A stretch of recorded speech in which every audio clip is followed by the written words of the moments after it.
Well, welcome everybody to for this We the People's Forum. This is an exciting discussion here tonight, and we're so glad that you're all here. What we're going to do tonight is pretty simple. We're going to first have a conversation with Neyu and Alicia, our speakers, and then we're going to have plenty of time for discussion with all of us here. And during discussion time, anyone with direct experience of immigration is welcome to weigh in and speak, and anyone can ask a question of our speakers. So there's two Zoom basics, very simple. One is we just went on mute, all of us. Our Zoom Pro Apple put us on mute. So just be on mute when you're not talking or asking a question. Oh, I'm hearing some background noise. Let's see where it's coming from. We'll get that. And then secondly, during the discussion time and the question time, we're going to use the raise your hand feature for if you have a question. So there is a raise on my screen. There's a raise hand button at the bottom of my screen. And if I click that, my raise hand button goes up. So everybody just test that out. So you're comfortable with that when it comes time for that. Okay, I see lots of hands going up. Great. Again, that's a raise hand feature at the bottom of your screen. If you're on a smartphone, it should be there as well. If you can't find that, you can always just raise your physical hand and we'll try to find you and we'll call on you if we see your physical hand as well. So go ahead and lower your hand, just like this. You can raise your hand, then you can lower your hand. So we're all lower our hands. So that's how we'll do it during the discussion and Q&A time. But first, we're going to hear from, we'll save all of our discussion and Q&A until after we've had a chance to hear from our speakers for a little bit. So my name is David Lapp. I'm a co-founder of Braver Angels and the director of the Working People's Project at Braver Angels. So welcome to We the People's Forum, a Braver Angels event where everyday Americans get time at the podium. This is a place where people of all races, classes, places, and politics share their perspectives and ideas on the issues of the day. Today, we're talking about immigration. Our question is, how can we fix America's immigration system? And we're joined by two speakers, two immigrants, two friends from Pittsburgh, Pennsylvania. First, Alicia Matos was born in Venezuela, first came to America as a child with her family and became a US citizen at age 15. She's a resident of Pittsburgh for the past 17 years. And Alicia graduated from Penn State University with a degree in project and supply chain management. She recently purchased her first home and she works as a regional buyer for a steel recycling company. And she, as I said, was born in Venezuela and her family immigrated to the States when she was 15. And she voted for Joe Biden in the 2020 presidential election. And her friend Neyu Rondon was born in Venezuela as well, immigrated to America in 2002 when she was 25 years old. She's from Pittsburgh. She became a US citizen in 2019 and worked as a house cleaner for many years before starting her own cleaning business. And she describes her story as an example of the American dream. And she voted for Donald Trump in the 2020 presidential election. And then a special thank you to Sister Janice Vanderneck and the organization Casa San Jose, which is a Latino immigrant resource center in Pittsburgh, which helped to make this forum possible. Sister Janice introduced us to our speakers tonight, and we'll be hearing more from Sister Janice a little bit later tonight. So let's jump right into the conversation, Neyu and Alicia. So Neyu, I'll start with you. Go ahead and unmute yourself. And so first, let's hear a little bit about your story of how you came to America. So you came to America in 2002 at the age of 25. Why did you come? Well, hi everybody. Nice to meet you, everybody. It was a pleasure. Say hello to everybody and say hello. Well, yes, my name is Neyu Rodon. I'm from Venezuela, but now I can tell you I'm a USA American citizen and I'm so proud to be here and be a citizen, you know, so proud. And well, but if I can start with my history, in 2002, when I came here the first time, I didn't came because I just want to emigrate. Really, I just come to visit and see USA, visit, that's it. But anyway, I already in my country, I graduated, like I am accounting and I graduated, but I already know how difficult the situation started over there. Even they are a lot of money over there in that moment, I can see the projection, how will be. And look at that, the projection was right.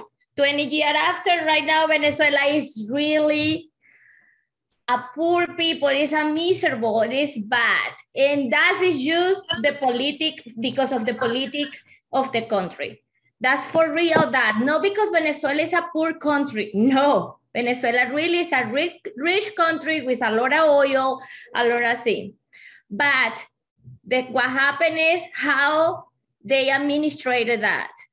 You know, and that's my concern about this here right now, because it's coming that, you know, but if I keep going with my history, I will back. I really I really like it, what I see here, how we can progress here. If you do the right thing, you can get good things too. That is what happened to me. You know, I came, I don't speak English in the moment. Thank God the angels coming in my life, which is Sister Janice in that moment. She's an angel for me. She helped me she teach me English in the beginning, because I only say yes and no. She speaks Spanish. And of course, for me was perfect, because she talked to me in Spanish and I can talk to somebody. Pittsburgh is a city which you don't find too many people speak Spanish. It's more English speakers, you know? And you have to learn, yes or yes, especially in that time in 2002, because the community was so small. You know, right now growing, and there are many people, there are more people, and we speak more Spanish over here. But in that moment was so difficult. Really, the most important part in that moment was speaking English. And Sister Janet helped me a lot about it. So Negu, go ahead. So when you came to America, was Hugo Chavez president of Venezuela at the time? Yes, that's exactly what I tell you. That moment was Hugo Chavez. And Hugo Chavez, for me, was a communist socialist. And I was so scary about it, but in my country or in Venezuela, the people don't notice. Don't notice because in the moment, they are a lot of money, because the oil was really expensive, and they are a lot of money in the country, you know, and the people don't notice about how bad that can be when that change. And was like that. The oil go down, and of course the need was more high. It's difficult to explain, because if I convert what the Bolivar is in dollar, the change or the difference is really high. And it's something like, if I explain to you, maybe you don't believe to me.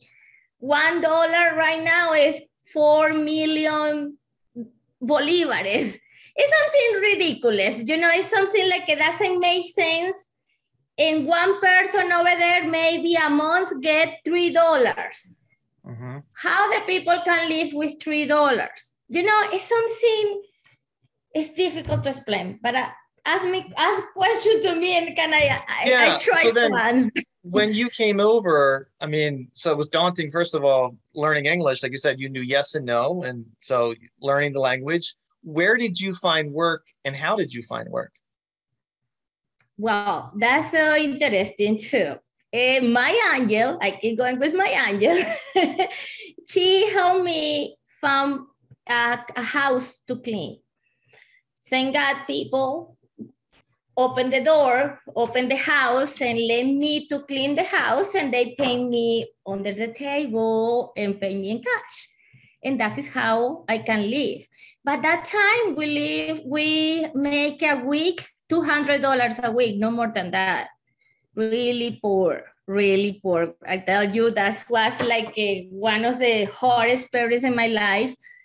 But in the same time, I was happy because I was working. I don't ask for give me a money. I working for my money.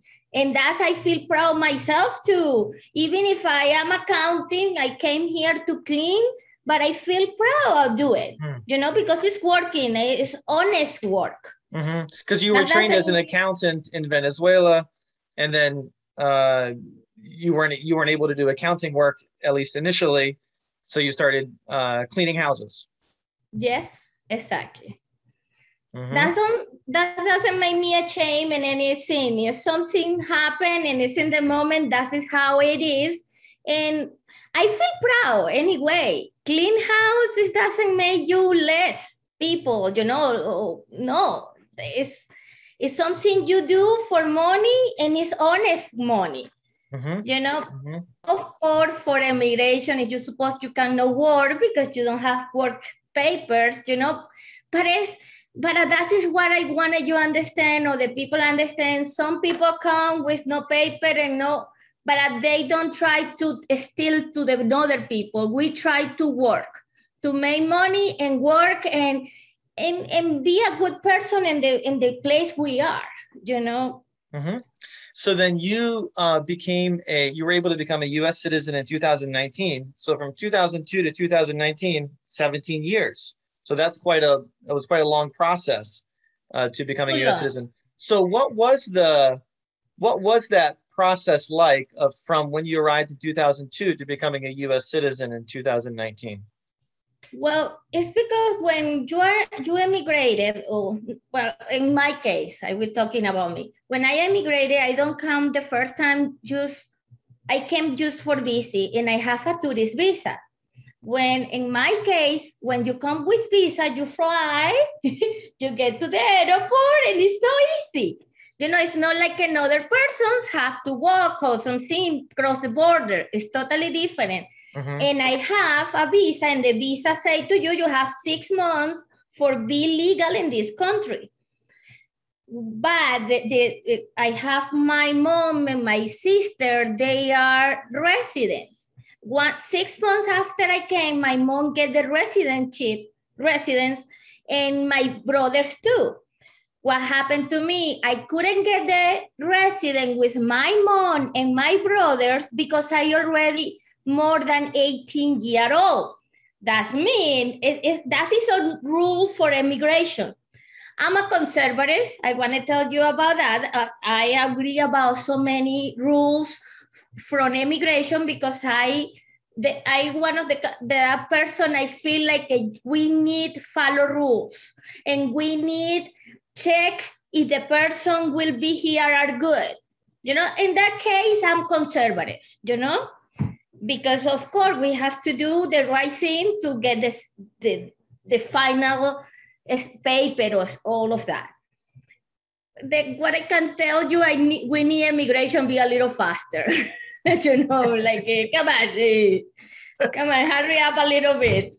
Well, but in that case, I couldn't get the residence. My mom has the residence, my brother has the residence because they are under 18-year-old, but I can't.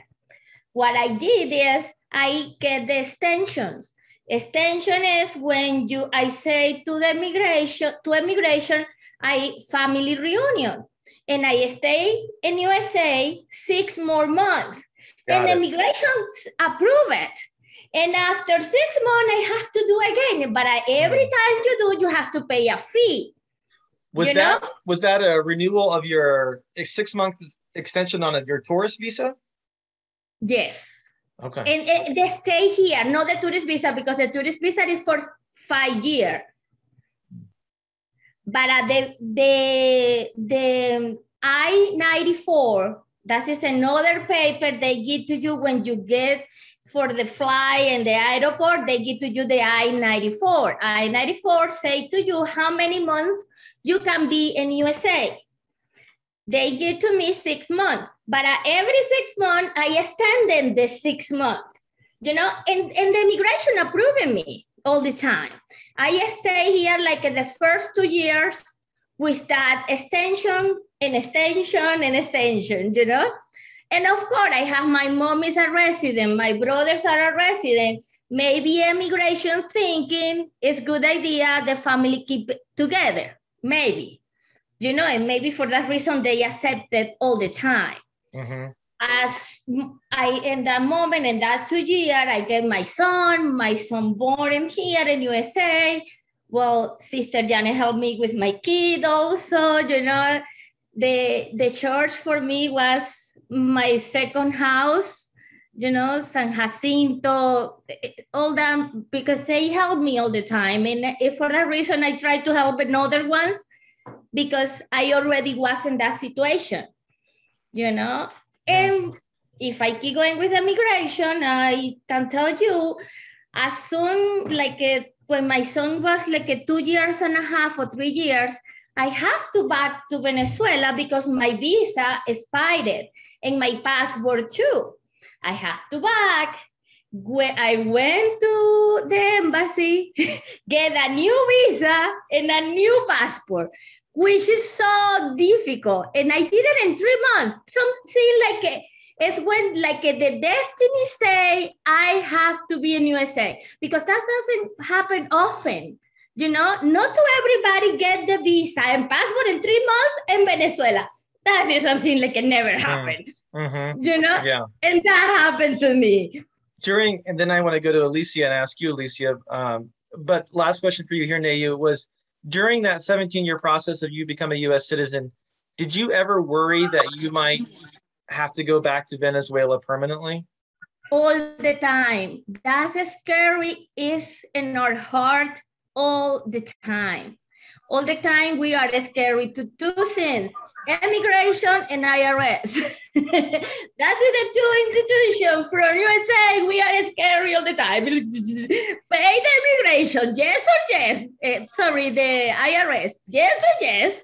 And immigration never touched my door. You know, never knocked my door. That is so scary all the time, of course. Yeah. Okay, Alicia. So you came to America when you were about 6 years old. What year would have that been? 8. I was about 8. So I think I can't do math real good. I'm a business major. I can't do math. So I think it was around like 2003, 2004. Okay. Whenever my mom and I came to America. So put us in your shoes. You're 8 years old. So yeah. So what was it like to be in a totally new country as an 8-year-old? It was horrible. I like you. I knew hello and my name is Alicia. That's all I knew. I knew nothing else. I was real good. I knew 3 things and that was it. So we came in July, and right then and there. So hold on, backstory. By the way, hi everyone. Thank you so much for having us here. I appreciate you guys so much. I came to the U.S. again, like as Neju said, on a tourist visa. However, my mom and I came here because she met my stepdad. So, and just so you know, with my family dynamics, if you hear me say dad, it's my stepdad, but he's my father. That's my dad. So if I say dad, that's what I'm talking about. So my mom met my dad, and he did not want to live in Venezuela. I know you're as shocked as I am. He didn't want to live there. And we came here. So that was they wanted to be together. They had been dating for a few years at that point. They got engaged. We had come to visit him 2 times. I think, maybe more. I think it was just 2. I was really little, so some things are a little bit fuzzy, but we came here, we visited him first, and then we went back to Venezuela because our first tourist visa was only approved for 3 months. And on the visa itself, you get told how many entries you are allowed into the US, and ours was 1. So we were allowed 1 entry into the US within a 3-month period that our visa was approved. So we came, we visited my dad. He seemed like an okay human being. he turned out to be the best person on the planet, but thankfully, God was looking down on us. So we visited him. We met my aunts and my uncles and my cousins, and then my mom and I said, okay, well, all right, goodbye. He packed us all up, drove us to the airport, dropped us off, and went back to Venezuela. We stayed there for a bit. Don't ask me how long because I can't remember. I think it could have been 6 months or a year. I think my mom was trying to get on the call so she could be able to piece those kind of things. Oh, yeah, she was trying to get on the call. I'm not sure. She said she was on like a waiting room or something. But anyhow, Alicia, but your mom have to thinking about you, and maybe she was worried because you're a little girl and she don't want to. Oh my God. Exactly. She had no about you. She didn't know. I mean, my uncle said to her, "You're insane. You have no idea if that man owns a microwave, let alone who he's the person. Like, you have no idea." And my uncles we have the same personality. We're very crazy, very outspoken, and I will tell you what I need to tell you to your face, and I will not feel bad about it. So we went for our second visa interview on December 24th. Was when we had our appointment. So we went Christmas Eve. We went to Caracas, which we lived in Maracaibo, which is one of the other cities in Venezuela on the bigger side of life. We took a bus that went overnight to Caracas.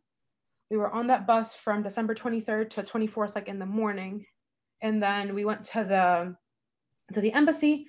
Had our interview. They said, go pay for your stamps or whatever. They always tell you to just go pay for your mail, and which means you're approved. By the way, they don't say you're approved. They say go pay for the postage. The weirdest thing. So weird. That happened. But we did that, and then we went back to Maracaibo that same day. Obviously, it was Christmas Eve, and for Latinos, Christmas Eve is when we celebrate Christmas, as opposed to Christmas Day. So Christmas Eve for us is the most important. It's when we eat with our family, we're together and everything, and the kids get to stay up late, and then that's when baby Jesus comes. So we went back to Maracaibo, and we were nervous. I mean, we had no idea. My dad was like, did you get approved? And my mom was like, I have no idea. I mean, they said yes, but I don't know when my passport's going to come or anything. And then they got engaged, we got our visa, and they were like, hey, well, let's move. Let's go. My mom and I, I didn't make any decisions. My mom decided to move us here to Pittsburgh. So at that point, I was 8 years old. We came here, like I was saying, in July. And once we were here in July, I knew no English whatsoever. So there is a Catholic school that's from my house, it's 3 streets over. From their house, it's about 10 streets over. I live very close to my parents now, but it's called St. Athanasius. And there, my dad walked in with the principal and said, hi, her name is Miss Yingling. She said, hi, hold on, Gabe. Now that we're older, she's like, you can call me Gabe.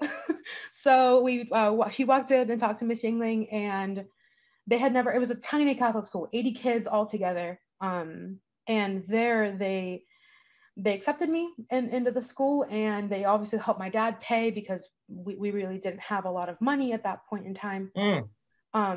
Wow, your dad just walked to the school and said, here's my daughter. I'm wondering if she could go to school here. Yep. And he explained the whole situation. She's a Latina, she's from Venezuela, she knows no English whatsoever. But my parents both. So in Venezuela, I was in Catholic schools. And here, my mom also wanted me in a Catholic school because of the formation that it gives you as a person. It teaches you values, and it teaches you to be a good person. And she wanted me in that type of environment versus public school. And whoever wants to argue with that, let's go. I'll talk to anybody about it. So we were able to wow. So you're getting immersed into the country quickly. And I was one of 2 people of color in the entire 80 kids. The other person of color was an African-American boy. We were the same age. And then it was me. So we were the only 2 people. No one in the school spoke Spanish. Everyone called me Alicia. Everyone said my name wrong. It was, and it was very interesting. But from August to October, I learned English. And I spoke like I speak now. I have no accent whatsoever, and that is due to my best friend who looked at me and said, Elise, that's not how you say that word. And she's the same now. We're two peas in a pod nowadays. So I learned English like with they had an ESL class for me, an ESL teacher that came in and taught me English. And then the Spanish teacher, Mrs. Price, she became like my tutor. So she would come over to the house and she would put sticky notes on like the fridge and the cupboard and like on glasses and things like that to kind of get me familiarized with the language. But I would say I started school in August. And then from August and in October for Halloween, I was going around with my friends saying, trick or treat, smell my feet. As I learned English pretty much in those like 3 is when I learned English. So then fast forwarding a little bit, you became a U.S. citizen at what age? 15, 16, because I was in 7th grade when I became a U.S. citizen. So during that time, did you feel as a child and growing up, did you feel secure where you lived, or was there the sense that we could have to maybe go back to Venezuela at any point? I felt secure in my home. My dad and my mom made a secure home for me, but that was always a scare in the back of your head, like we might have to go home. And I even asked to go home at one point because I said to my mom, I'm done. I don't want to live here anymore. Let's go home. And she's like, no, we are home. So, this is home now. Yeah, she's like, this is home. So I did. There were obviously the concerns may not have been as strong as Nayu's because I was a child and I didn't quite grasp what was happening and the severity of things. But now as an adult, or mostly an adult, I understand the severity. So we changed our status from tourist visa to legal aliens, and then from there to a permanent resident with restrictions, or I think they call it restrictions. And that's you sit with those restrictions for about 5-ish years. And in that period of time, if you get pulled over and you get a ticket, you could be sent back to your country. So anything that you could do, you run a red light, you speed, you do whatever, and you get that ticket, you could be sent back. And obviously I didn't know that. I mean, I had no idea. My mom obviously I think kept some things from me to make sure that I wasn't scared. But now I'm like, oh Lord, oh Lord, the things that could have happened if something very small like a traffic violation occurred. Yeah. And I think that's like the pretty scary part of the whole thing. Sorry about my dad. I apologize. So I'm wondering, Alicia, thinking about the typical experience of immigration today, and the Nayu, I'm wondering too, your perspective on this, but you first, Alicia, how does your experience of immigrating to America when you did, Alicia, compared to the experience of the immigrants that you know who are crossing the southern border today? It is a huge difference. So like Naju was saying, we came on planes. We got on a plane and we came here, we did things by the book, and we're here. We always went through Miami, the Miami entry point, did our line, went through customs. They asked you what you're doing in the US, how many days you're gonna stay, and what is your business in the United States of America. And then they look at you like you're a criminal and they fingerprint you and all of those things. They scan your face, they take your fingerprints right there. And then they say, yes, you can come in, or no, you cannot. And at that point in time, my mom and I were lucky that, and I think they do too, we were lucky that at that point in time, it wasn't what it is now. So right now it's a crisis in Venezuela. The immigration crisis of Venezuela is insane. My mom is one of 15. So of her 15 siblings, there are only 8 left in Venezuela. And it's because they are on the older side and cannot leave. Because they're like, where am I gonna go? What am I gonna do? I don't have a house. I don't have any way to make money. I'm old. These are their words, not mine. And they say, I can't do anything but stay here. But the crisis from now until what it was then, I mean, my mom, like Niju, was an accountant. And she was able to, once she got here and she got her papers and everything, she did get a job in her field and currently is kicking butt and taking names in her job. She's an amazing human being. But the crisis right now, I mean, you have lawyers and doctors and people with degrees crossing the southern border because there is no running water in Venezuela. So it's a very different thing that they're going through, the desperation that they're going through that I thankfully did not have. This is for both of you. Do you personally know people who have recently tried crossing the southern border? Yes. And if you could give us a sense of their stories. The two people that I know, well, three people that I know that have crossed the border. One is my mom's godson, my baby brother, and he was actually he wasn't in Venezuela. So him and his family left, him and his mom and his sisters and his dad left Venezuela because they couldn't find food. So his dad is an engineer. He worked on the metros in Venezuela and he was unable to find food, even with him being an engineer. They were unable to find basic food and medicine for them, just them, the kids and the parents. So they actually immigrated to Peru. And with the crisis in Peru, and well, not crisis, the changes that are going on in Peru, he just said, you know what, I'm going to do it.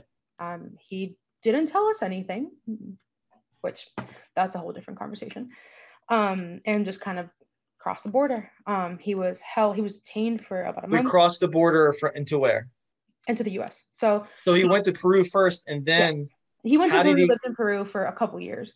And then how did he get up to the southern border of the U.S.? He traveled to Mexico, and in the border in Mexico, then crossed into the U.S. So he was detained in a jail or a detention center, whatever you want to call it. They're the same thing. And then had to pay bail to be released and all of that. My cousin did the same thing. She was desperate in Venezuela, couldn't find food, couldn't find medicine, couldn't find jobs, couldn't find anything, and took that decision to cross the border. And well, she traveled from Venezuela to Mexico through various paths, which I'm not going to get into. And then crossed the southern border, was also detained and paid the fine, paid the bail, whatever it's called, and all of that, and now is released and living here in the U.S. What about you, Neyu? You personally know people who have recently crossed the southern border? Yes, I am. But before I tell you this, I want to say something extra. When I came here to USA and I met Sister Janice always help people cross the border. Is from Mexico, Guatemala, and they speak Spanish too fast. And I remember Sister Jani always say to me, "Then you come in and translate to me what they say, Spanish to Spanish, you know." That was it. She speaks in Spanish, and I translate to Sister Jani in Spanish, and Sister Jani speaks Spanish. But the thing is, when I listen the history of them, people from Guatemala, from Honduras, how they walk in the desert, the river, and it was desert, sorry. And that was for me so scary because I fly. It was easy for me. And when Sister Jana made me talk to them, I feel like, wow, they really suffer. They really do things to survive, you know? And I try to I listen to them, how they did it, how scary was everything. And I feel like, wow, Venezuelan people don't do that. You know, we don't do that. We fly. It's easy for us. But now, 2018 or 19 years after, I see Venezuelan people do the same. You know how bad have to be the country to do that kind of the scary things? Because that is an adventure, but a no adventure, nice adventure. That is a really scary adventure. You know, it's not really a nice thing. It's a really, it's suffer.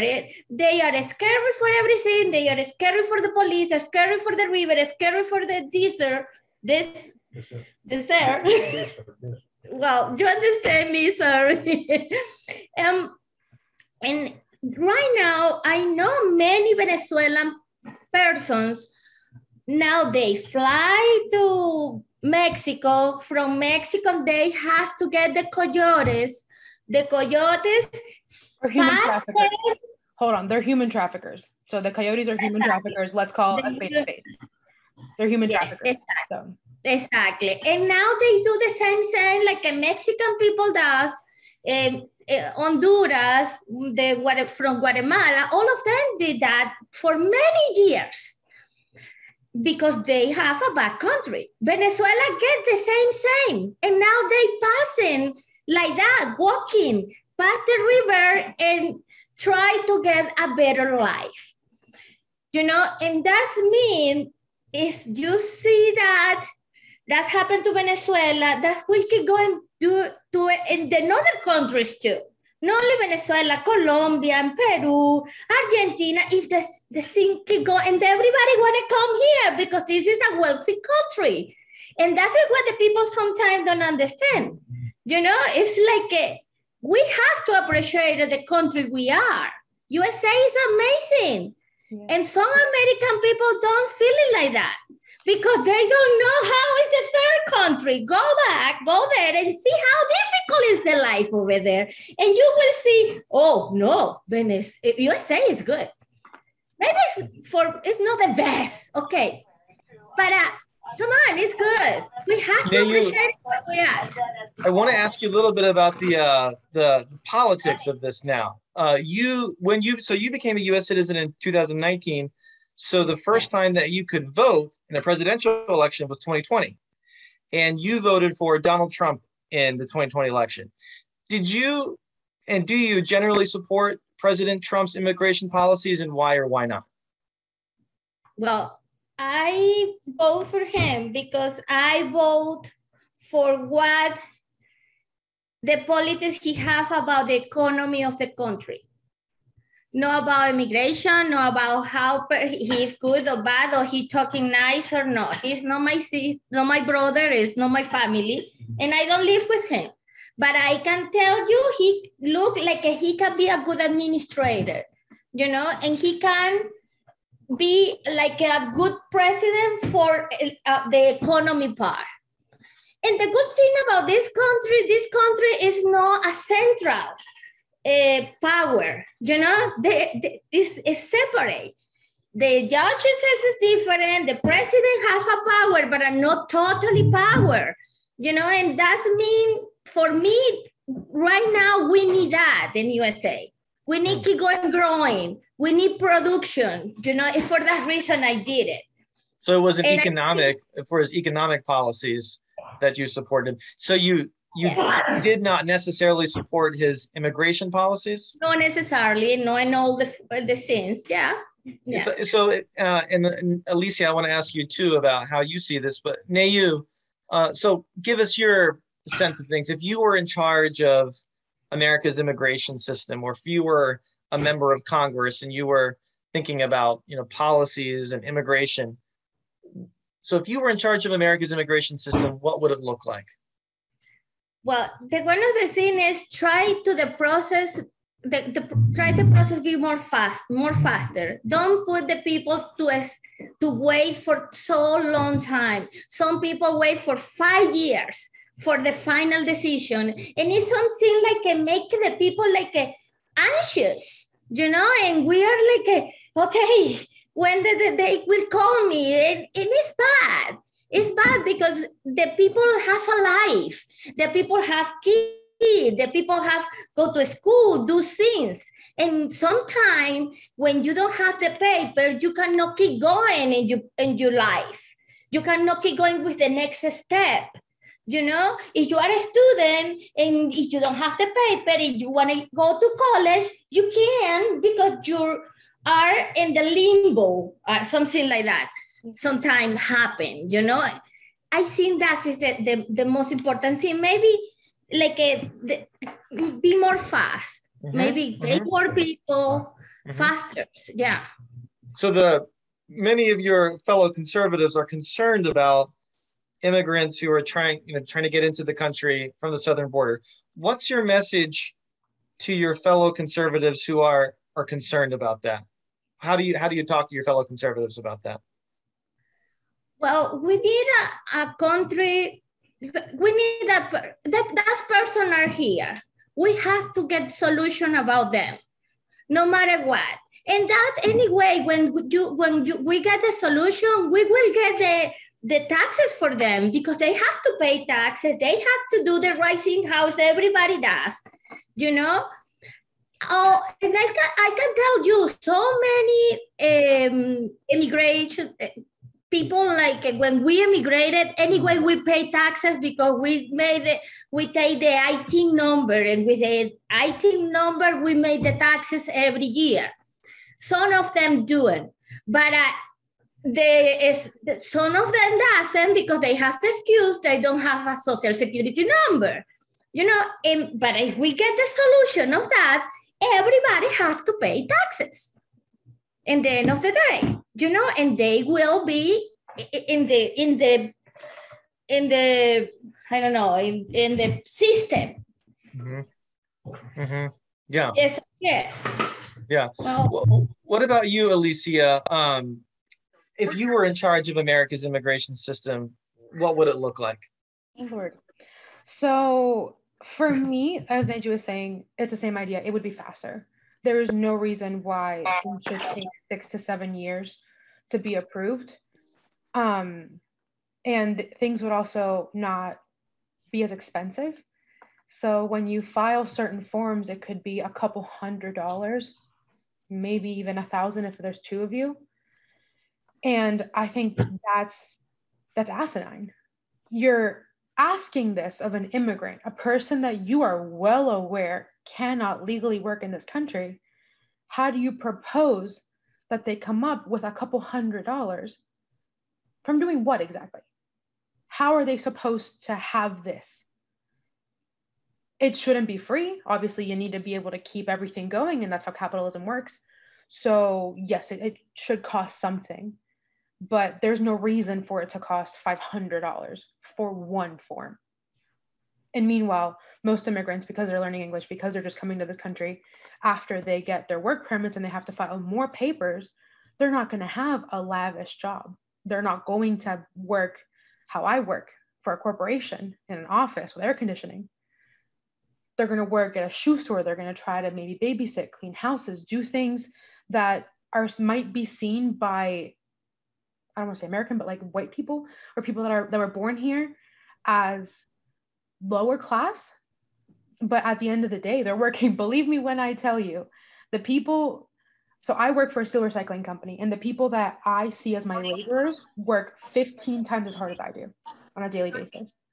So these lower jobs, they're working twice as hard to make what a person in an office is making. So why should they have to pay all this money to file a piece of paper that is going to take 5 more years to come back? It makes no sense. And that's where, for me, it makes no sense.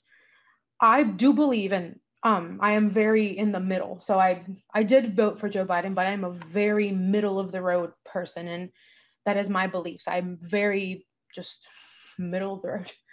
And there, I don't see a reason why like things just, they need to be a little bit more accessible. Accessibility is truly the name of the game with most of these immigration things. And we have to pay to the people from immigration too. You know, if for that reason. Say that again, Neyu. I missed that.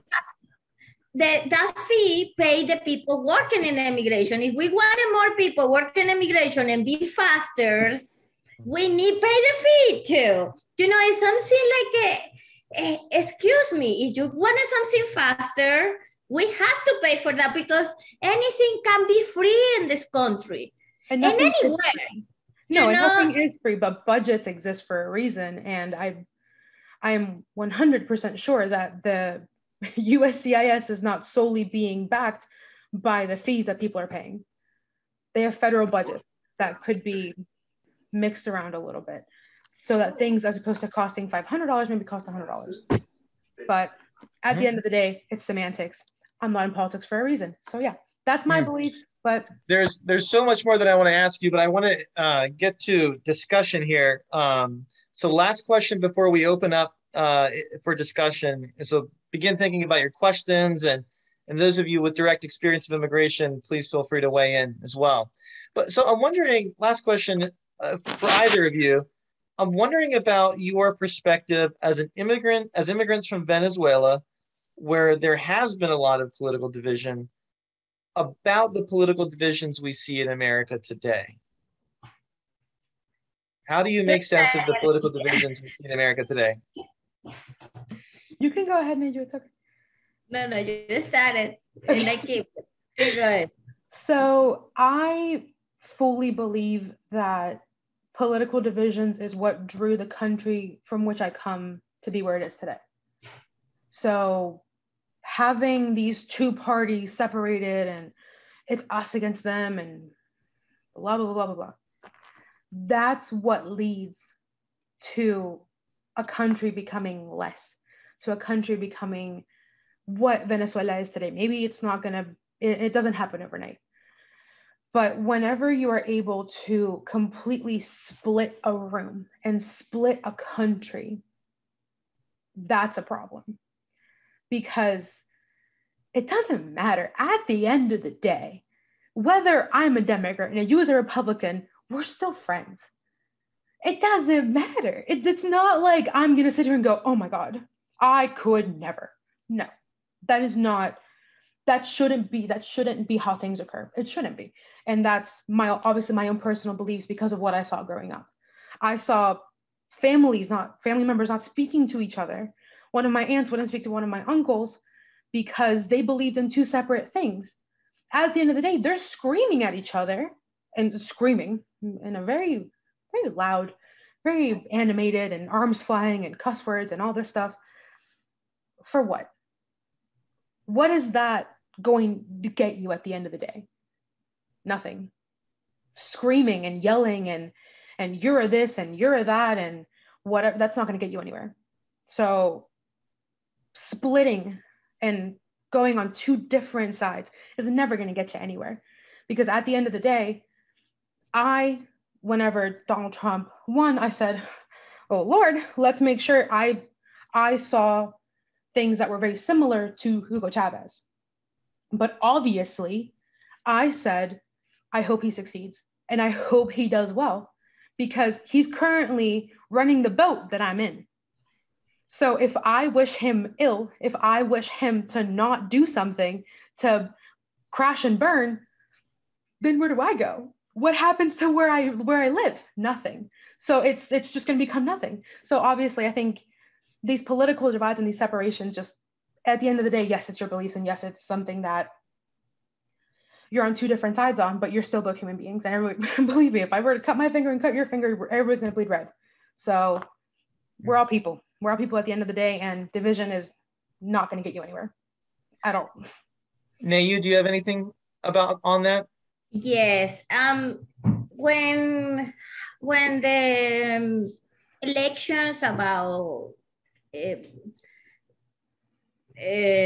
Trump and Biden, I feel like a deja vu. I don't know if you know what is deja vu mean. It's when it's something like it happened to you and happened to you in the past. Yeah, deja vu. Deja vu, something like that. You know, like, oh shoot, that is happening here. And I feel scary. When I tell you it's scary, it's something like it's a real. And what I tell you is a real scary because I don't want this country become Venezuela how it's right now. I know USA is it's 10 times bigger than Venezuela. I know that. I know it's different. But when Venezuela, 20 years ago, the people say from Cuba, say to us, hey, be careful because Venezuela can be Cuba. And everybody in Venezuela say, please, what are you talking about? That not can be true. Cuba is an island. Venezuela is a big territory. And look at what is now. And we say, hi, excuse me. It's scary, you know? And because I have the experience, I can tell you it's a deja vu. It's like the same.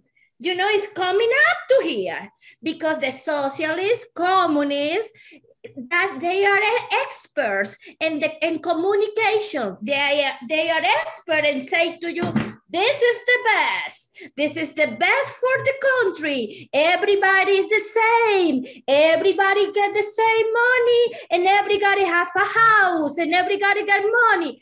That's not true because after years and years, the money get gone. And when it's gone, they are the control and put her in a cave. But we feel it, no, we are not a cave because I can go back and forth, but if you start to lose the money, you cannot go back and forth either. And you really are a cave, like in Venezuela. It's happening. And it's happening here too. I want to tell you why it's happening here. 18 years ago, when I came in 2002, and I get pregnant in 2003 or something like that. I don't remember now, but I remember I was pregnant and my husband studied in Pitt University. And I remember I was in the street and I listened, they are a class about socialists and they explained how good Chavez was. Or how good the socialists and explain all of that. In that moment, because I was pregnant, and I feel like nobody will believe that. You know, I never went to that class to see and listen because I feeling like nobody will believe it, what they say. Because the people will be smart to look at say this is not real, you know, but that's not true. They keep going talking and say communicating. And the end of the day, some people start to believe and be in some mind, and after go to another mind and believe it and believe. You know, and when 10 people believe, they make another 10 people believe too. And that is like it's hard. It's hard to explain. But and so you're worried about socialism and communism in the here. US, in addition to political divisions. Yeah. That is where my point comes. Right. Venezuela go ahead and wrap it up, and then we want to move it on to open it up for discussion. Okay, Venezuela in that moment, 20 years ago, when Chavez became a president, the family gets so many divisions. We fight for everybody. You are a Chavista. No, you are bad. No, and the people start to talk, fight. When I talk to fight. No, it's only talking like people do here. No, the people start to punch. You know, and the people after that don't talking. You are well, I cannot say the word in English how they say it because it's not nice, but it's really bad. And the division always separate the country. Suppose the rich people between the poor people or the middle class. Right now, no middle class at all in Venezuela. You know, when you destroy the middle class, you destroy the country too, because it's poor and rich, and the rich is the governments, or people are in with them. You know, families. It's so bad. We need to take care of ourselves over here, and we need to go and be a friend, no matter what politic you are, and no matter what religion either, you know? Yeah, I hear you. I hear your passion on that, Neyu. Thank you. Sorry. Let's open it up. Alicia, go ahead, just make it brief, and then we want to open it up for a discussion. Yeah, real quick. I know that in a lot of colleges and a lot of different educations, you might be told that communism and socialism is perfect. And it is on paper. On a piece of paper, it is perfect. There are no flaws and everybody is equal. However, when you add a human being to it and add human error to it and human ingredients and everything else with it, it breaks. And it doesn't work. And that's when a country becomes nothing. When a country who made oil and exported oil and is one of the main, if you look at Venezuela's reserves, we are one of the highest reserves in the whole wide world. But we import oil because we have no way to mine it. So if somebody says to you, oh, communism is really good, run. Throw something at them and run. Whatever you're holding, go and run. Just go. It's not real. It's make-believe and it's a utopia that's not real. It's not. All right, so let's expand this conversation and bring in all of you. So again, the idea here is if you have direct experience of immigration, go ahead and weigh in, make a comment, take up to 3 minutes. If you have a question for the speakers, anyone is welcome to ask a question. So either way, if you have a question or a comment, you do so by raising your Zoom hand. And I see Mary, you have your hand up. Go ahead, Mary. Do you have a question or a comment? Oh, I had a question. When we were talking early on about the amount of money that Nehru had to pay each time to extend the visas, I was just wondering how much these costs are, because I hear different things from people and I don't know what's real. So like, what was your family paying each time? Well, in 2002, was only $200. For me in that moment, 200 was a lot, you know, because that is what I make in 1 week. You know, for me, it was a lot of money. Maybe right now, $200 is painful. You can pay, but in that moment for me was expensive. Yeah. Okay. And I did it every 6 months, you know, and I have to do it no matter what, because I received the thank God I received the extension like for 2 years in the row, you know. But that's another thing that never happened, you know. It's usually the immigration always say, hey, it's time to back to your country, you know. I don't know why that happened to me, but I have proof that like they accepted, and is they accepted it all because was 2 years. And after 2 years, my visa and my passport expired. I back to Venezuela and I get a new visa and new passport. That means they accepted all that year my stay here legally. But suppose I cannot work, I have to do it because I have to eat. Yeah. You know, it's something like, of course, I cannot say that either, but that's what happened. Yeah. Alicia, did you have anything to add to that question? No, honestly, the prices vary and they're different nowadays. But Miss Mary, if you're honestly super curious about like the breakdown of everything, you can go on uscis.com or .gov, and on there you can find the price breakdown for each form that you have to introduce or put in. What was the website? uscis.gov. Right, everything's on there. It's also a Bible if you're an immigrant. Mm-hmm. Let's go to David Kaufman. And David, did you have a question or a comment? Go ahead and unmute yourself. Oh, you need to unmute yourself, David.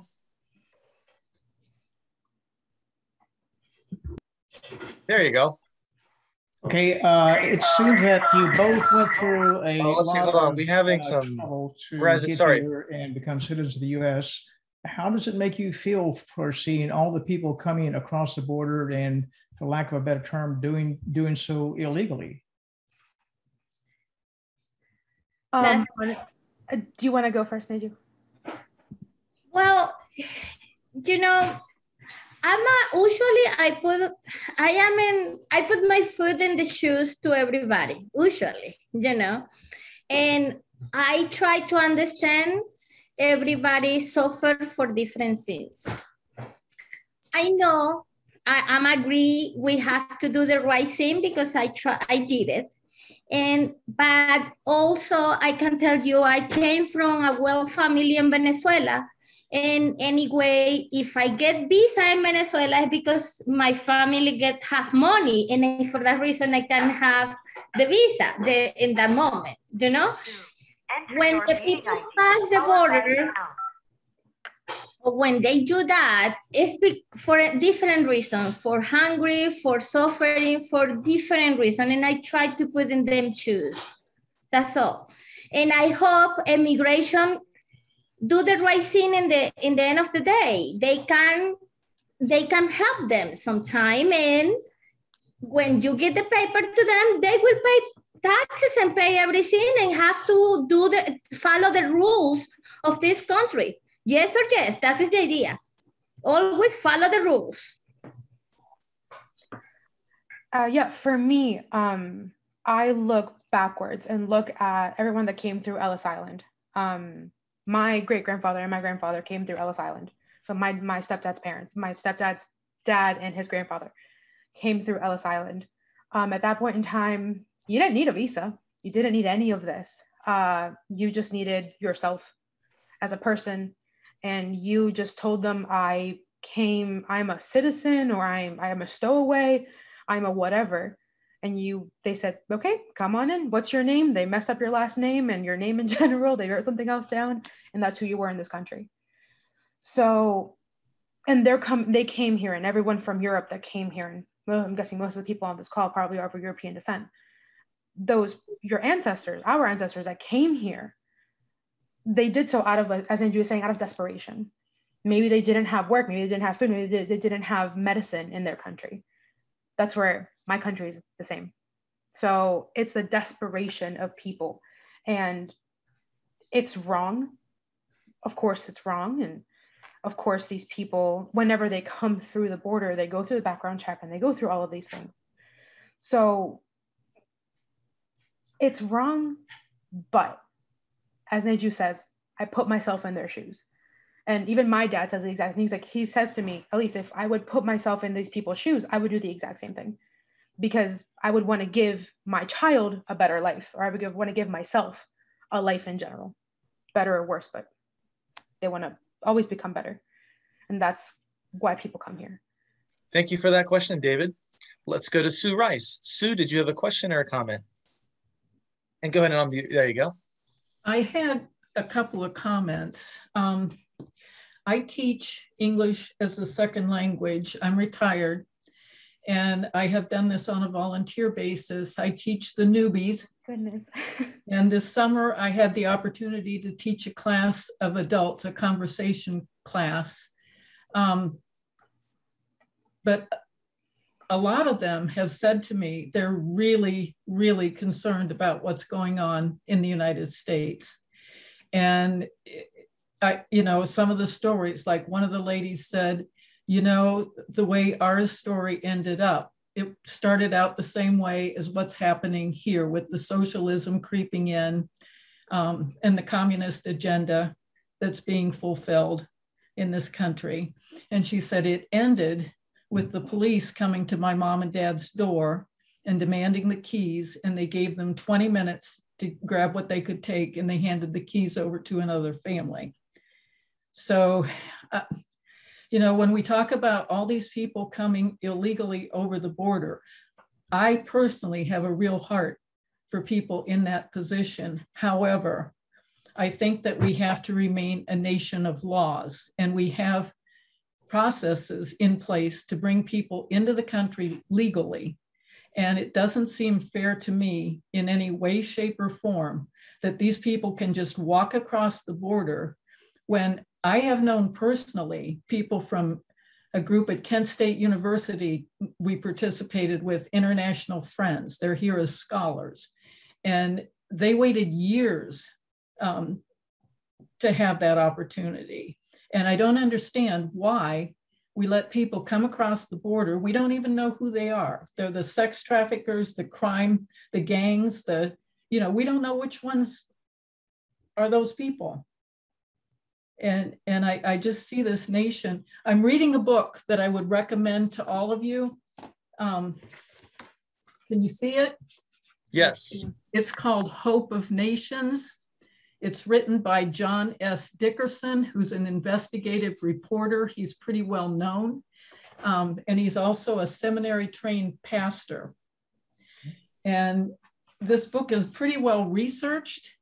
And it says that the way that we're going, Price Waterhouse Cooper projects that in 30 years, the world economies will rank as follows.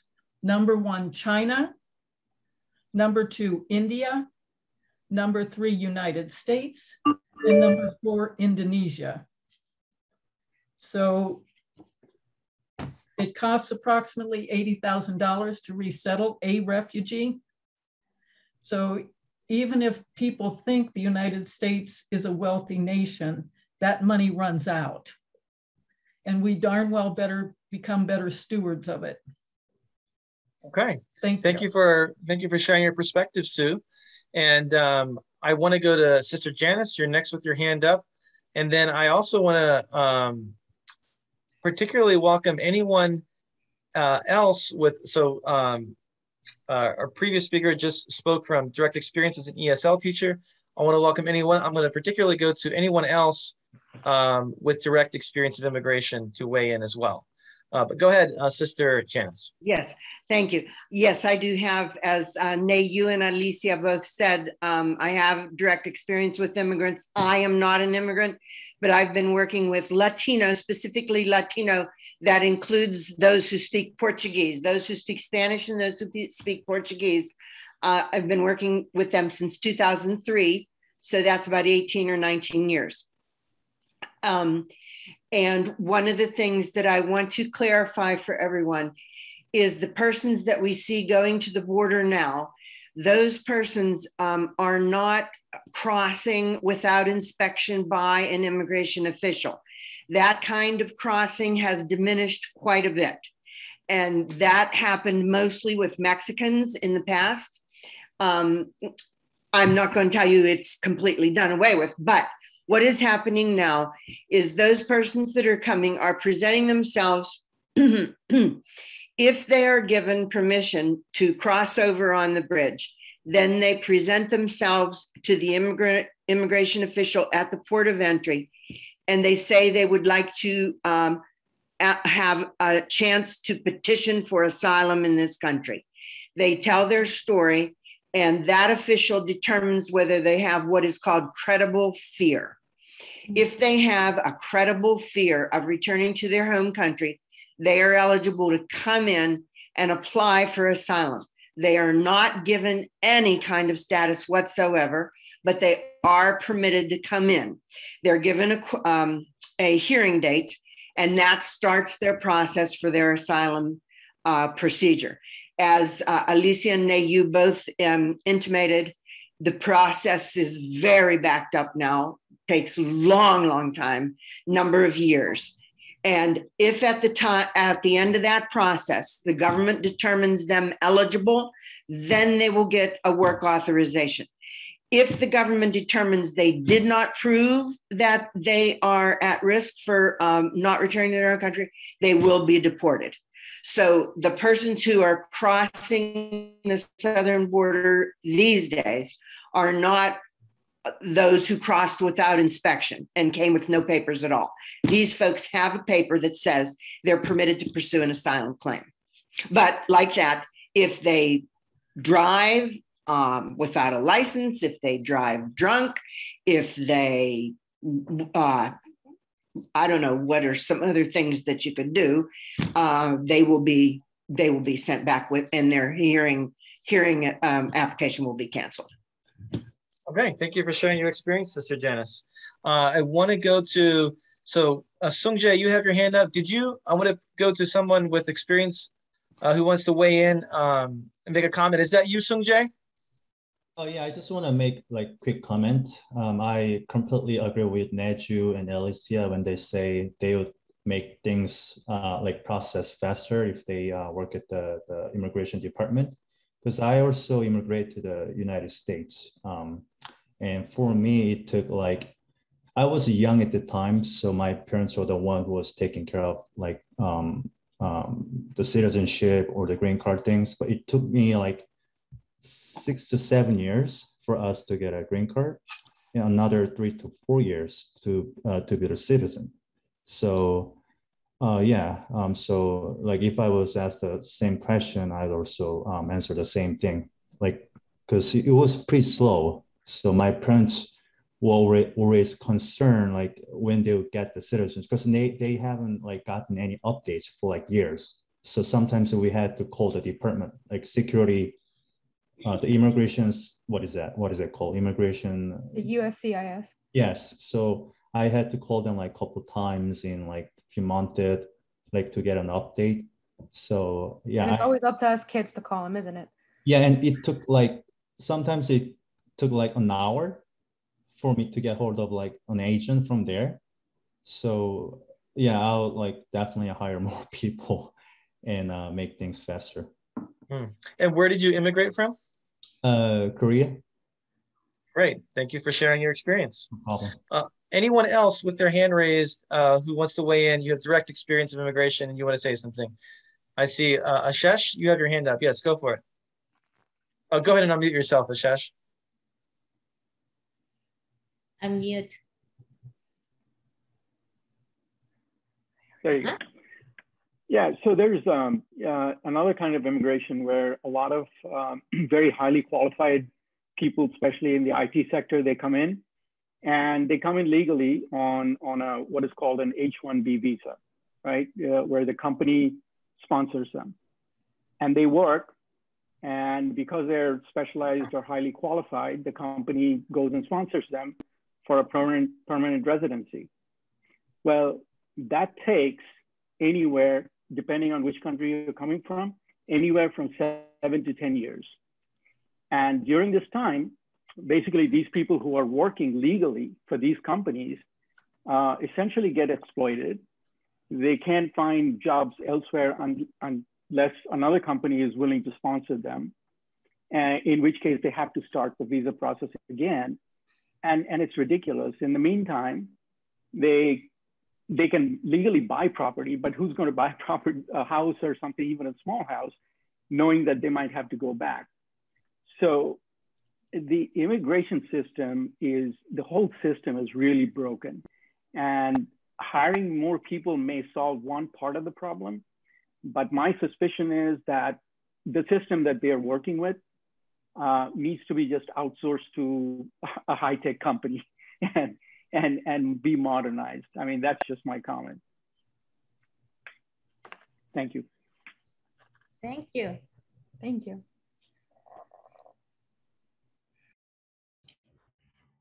Alicia, Alicia, yes. Pronouncing your name. Alicia, okay. I found your comment interesting about comparing Ellis Island to immigration today.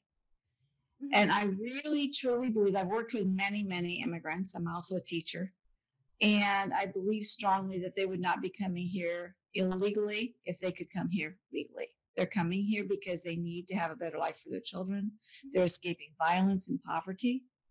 They're coming here for many of the same reasons that our European ancestors came here. But I also see, if you look at the history, the Europeans came here and basically stole this land. They came in such huge numbers and they overran the country. Yes, I'm not disagreeing with that. And so their fear is that these new immigrants will come in and do the same thing to them that they did to the indigenous people of the Americas. And that's where they're coming from. And I've had my students actually debate this issue, are immigrants stealing jobs? And in our part of the Midwest, immigrants were deliberately brought here to break the unions. So in meatpacking, they're making the same amount of money now that they were making in 1979. And that was done intentionally. And so there's a lot of resentment toward the immigrants. And it's not that they dislike the immigrants, or they don't think they're hardworking people, or they think they're bad people. They resent the fact that it hollowed out the middle class, but it wasn't the fault of the immigrants. It was the fault of the people that chose not to pay a living wage. And the fault of all of us that buy products from those companies. And it's the same idea as a sweatshop. So yeah, I understand where you're coming from, and I fully do agree that there are a lot of people that will say that immigrants are stealing jobs. To that I say, go pick fruit. Do it for a day. Pick fruit, pick vegetables, pick whatever it is that an immigrant is doing. I'm an immigrant. Come do my job for a day. See how long you last. Believe me when I tell you, you're not going to last very long. Do whatever it is that these immigrants are stealing. So that's a word that I'm not a huge fan of, is stealing. Sorry. No, I agree with you. And honestly, and by the way, I'll actually say, you do jobs that you like. Jen, I'm sorry. We have lots of people with their hands up, and I want to go to the people with and make sure we're able to call on some more people here before we're up. Beverly, you've had your hand up, and you have experience of this issue, and you wanted to weigh in. Go ahead, Beverly. Go ahead and unmute yourself, Beverly.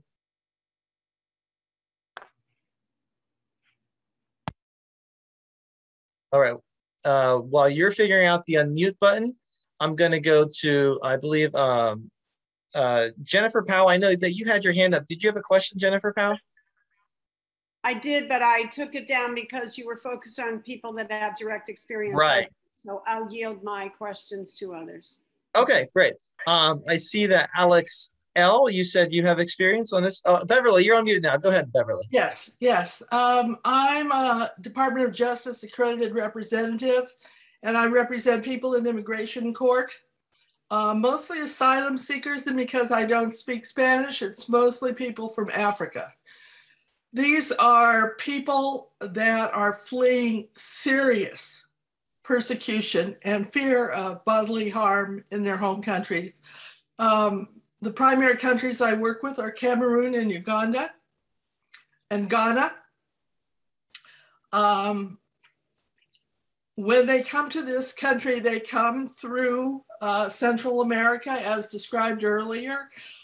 Very serious dangers involved in that kind of transportation, but they're willing to encounter those dangers in order to get here. They present themselves at the border, ask for asylum, and I think Sister Janice pretty well described what that's like.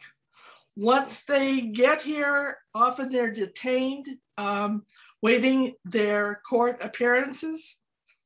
And those court appearances the process can last up to 4 years. So they're detained for all that time unless they can make bond and have somebody here in the United States that can help them make bond and are willing to sponsor them financially until their court hearings and to make sure that they get to their court hearings. There are a lot of hurdles, and not the least of which is the fact that they show up in court. They have no right to, they can get their own attorney, but they have no right to a public defender. Sometimes they don't speak English. Interpreters are provided by the court. Attorneys are not provided by the court. They're in an unknown culture, don't know the law, and they're pretty much at a loss as to what's going on in court. So I try to prepare them for their court dates. They have a master calendar hearing where they plead whether the accusations about them are correct or not. And then they have a merits hearing that's probably a year or two off, in which case, if they don't have the money for bond, they're kept in detention. If they get out, they don't necessarily have the right to get a work permit. So their sponsor is on the hook to pay for all their expenses while they're waiting for their court trial. They can appeal the decision of the immigration judge. It could go to another court, and then it can go to the Ninth Circuit here in California. But all this takes time, all of this takes money. It's very confusing, and in many cases, it's arbitrary. Decisions are just arbitrary. So I guess I have a different perspective than a lot of people. With some people, who are really suffering. It's not just economic hardship, but really suffering in their home country. There is no line to stand in. So when you talk about doing things the legal way, there's no line for them to stand in and wait. So, okay. Beverly, thank you for sharing your experience. Yes. We are getting close towards the end here, but still, this is a rich conversation and there's hands up. So I do want to call on Kimberly White. I know that you've had your hand up, and I think that you had something that you wanted to say. And then Franklin, and then Alex L, and then Joel. And if we could keep each of these final comments to 1 minute, that would be great. But go ahead, so we'll finish out with those 4 people. Kimberly White, the floor is yours. Hi, so I'm Kimberly. I'm an immigrant from the Caribbean and also a history student. And my question to the speakers is about whether or not you think the US should expand their immigration policy to include more space for people fleeing climate change crisis around the world. I think that's a really important and pressing issue, and I'm just curious about your response to that. Alicia or Nayu, do you have a response to that? Yeah, I would say, honestly, it's been on harsh. There's climate change everywhere. And that's something we need to deal with on a world level as opposed to let's go somewhere else. I think that's something that we need to address like in each country and in the world in general, like with the different agreements that we were in and then we're not in and then we're back in. But I'd have to do a little bit more research on that, Kimberly, because I'm not honestly super sure. My initial answer is we'll see, but I think I would need to do a little bit more research to give you a concrete answer. Thank you. Okay, let's go to Alex. I think I said Franklin, you were next. Franklin, go ahead, unmute yourself. Thank you.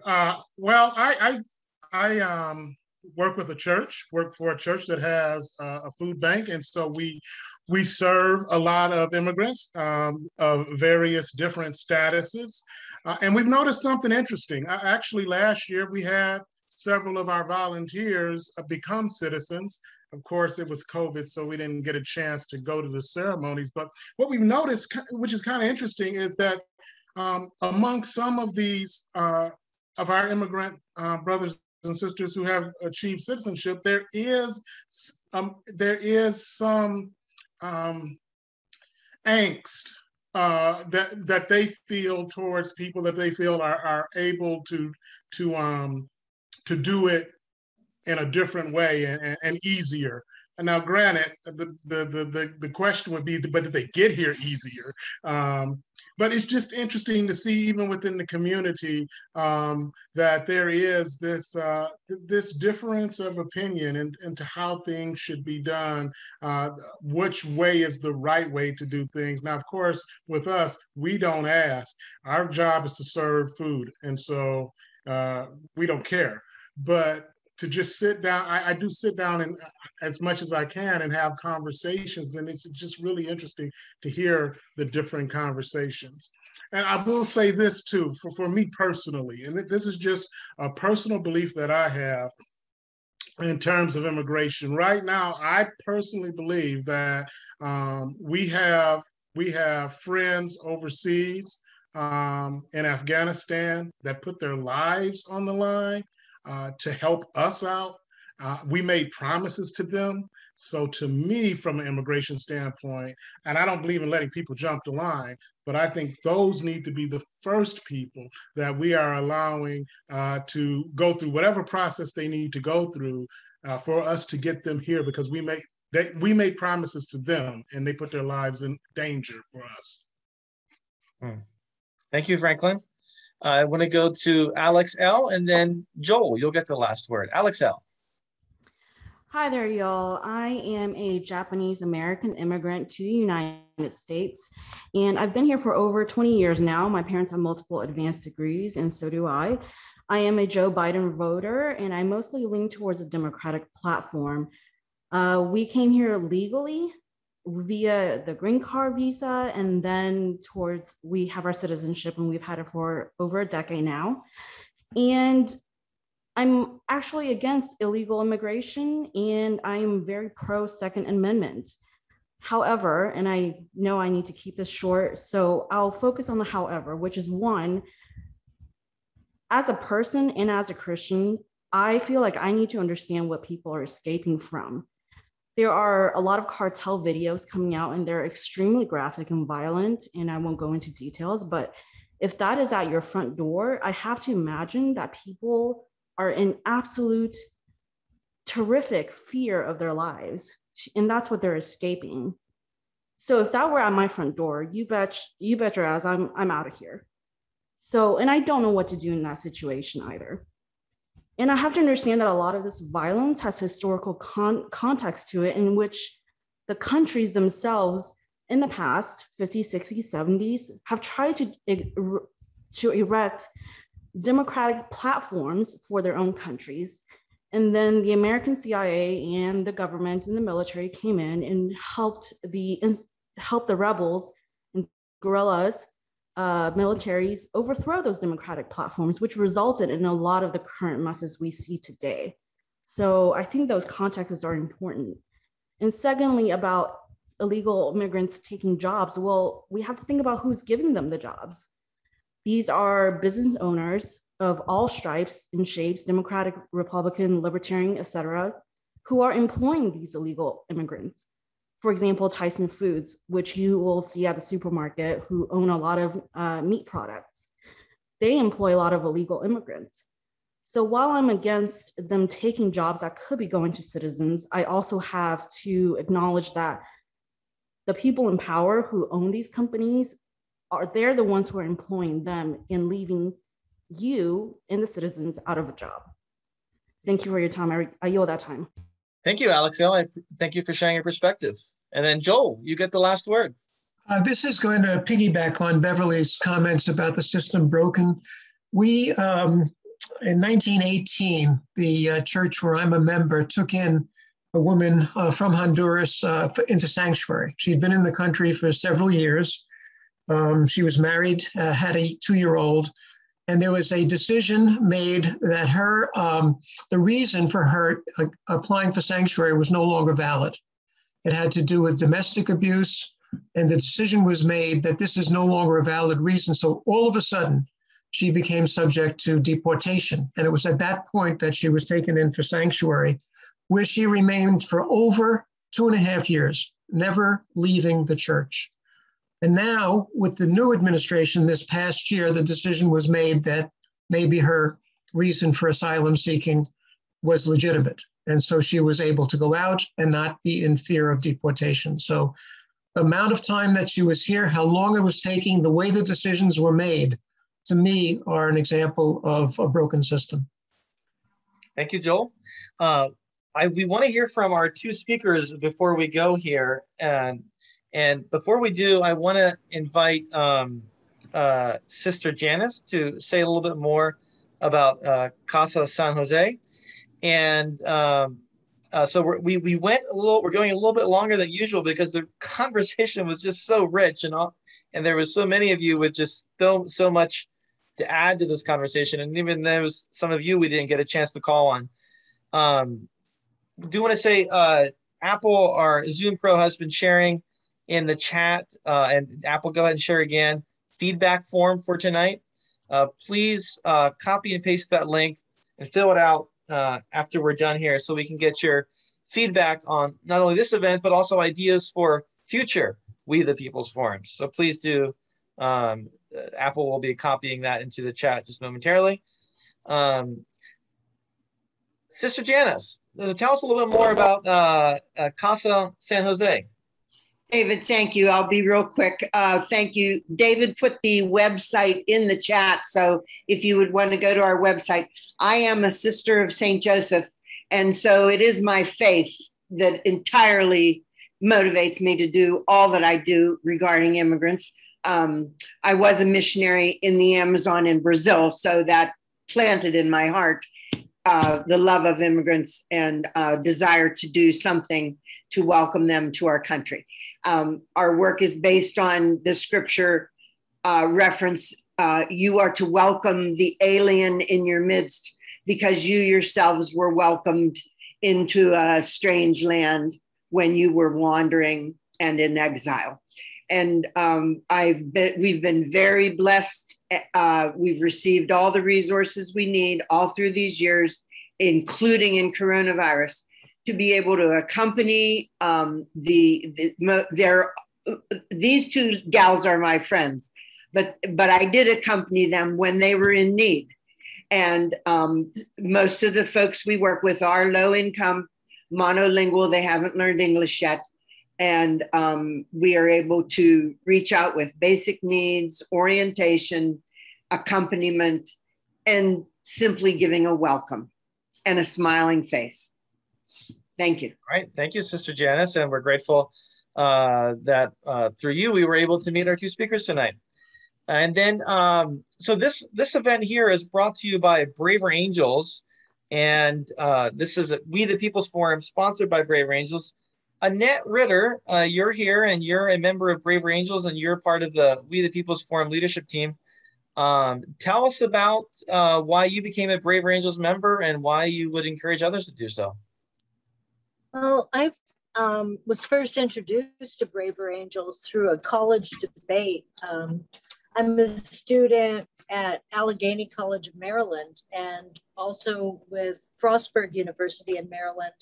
There was a Braver Angels debate on healthcare, and I was asked to speak on the subject of whether they changed the topic name quite a lot to try to figure it out, but it was should the government provide health care for all citizens? And I had never debated before. I'm not argumentative. I don't like arguing. I'm an unaffiliated voter, so I don't really lean either red or blue. I prefer to just look at the topic and decide what I think about it, you know, and so that doesn't have a political leaning for me. And I discovered in that Braver Angels debate just how wonderful the moderation and the debate was, and how respectful all of the speakers, the audience, everyone was to each other. And having taken courses in peaceful negotiation and deliberative dialogues, it really appealed to me on a level as someone who is interested in the topics of politics without in the very least bit being interested in politics themselves. I don't like arguing, like I said, and Braver Angels gave me an avenue that I couldn't just get at college. We're limited to the clubs. It's only the 2 years I'm there at the community college, so it had nowhere to go after. Braver Angels gave me an opportunity to take it a step further. And David asked me what I thought about this concept at the time of working people as, you know, discussions rather than debates. And that really sparked my interest because there again, I don't lean. And to me, the idea of rather than red or blue divide, it's what do you think about this? Where do you stand on this subject? You know, rather than what side are you on? It's not like that. It's not that cut and dry. Nothing is. So that's what brought me to Braver Angels, was the fact that we are able to talk in a respectful tone and really discuss something and get to the heart of it and find out where we agree rather than where we disagree. And anyone that is in a similar strait, whether they lean red, lean blue, or as long as you have an open mind and you're open to discussion about a topic, I would strongly suggest you, continue to follow Braver Angels, look into it a little deeper and see if maybe that might be your little niche. The fact that you're on this discussion tonight, I think tells me there's a good chance you are if you're still here. And I say it's one of the best decisions I ever made. Thank you. Yeah, so if you're not already a member, go to braverangels.org and there's a support us button and you can join and become a member for as little as $12 a year. And if you have ideas for future We the People's Forums topics, please share with us. We want to hear your ideas. All right, well, let's finish it out here. what are you taking away with you from our conversation this evening? Let's just have, just brief one sentence. If you have something to say to that, just raise your hand. What are you taking with you from our conversation this evening? And the last people I'll call on will be our speakers. I'll invite you to respond to that. But first, anyone else who wants to respond, what are you taking with you from our conversation this evening? Rita, I know that you wanted to say something. Go ahead and speak. Oh, well, thank you. Well, I just can't thank our speakers enough. I mean, honestly, and sister, thank you also. This is wonderful to be able to hear from people who have actually lived this experience and have an insight that most of us would not have. So I really do want to thank our speakers and everyone that asked questions or made comments. That is always enlightening to me in some way, because there's so many things that we think about, but that we don't think about on a regular basis, and to bring it back to our consciousness is really helpful. So I do want to thank the speakers and everyone else for being here and sharing your voice with us. Thank you. Great. And then Curtis, what are you taking with you from our conversation this evening?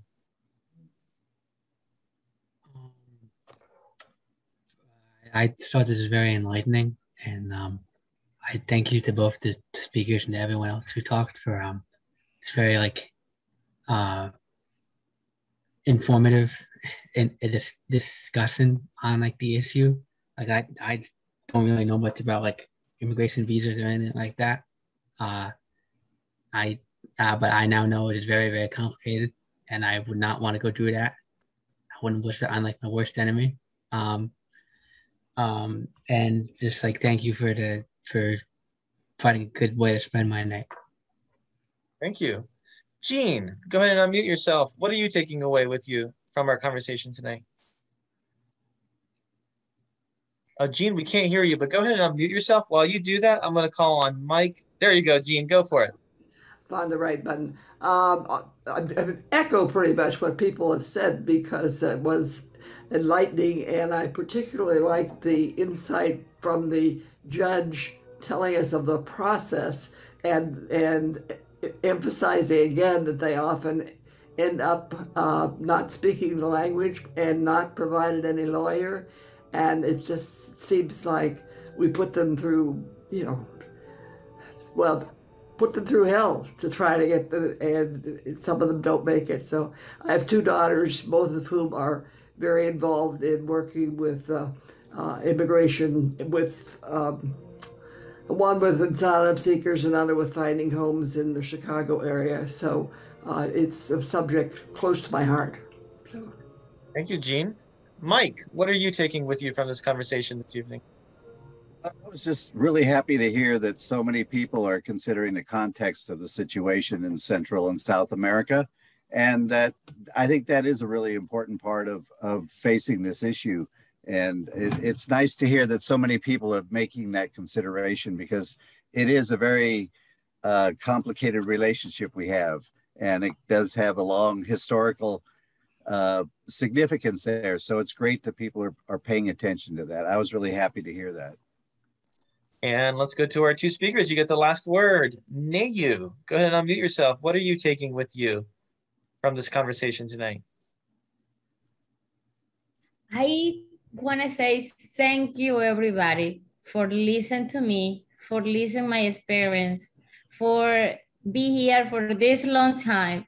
And I want to tell you, this country for me is amazing. And the people I found here, the people say was so warm. Pittsburgh was really warm. The people are warm. The people made me like I'm in home,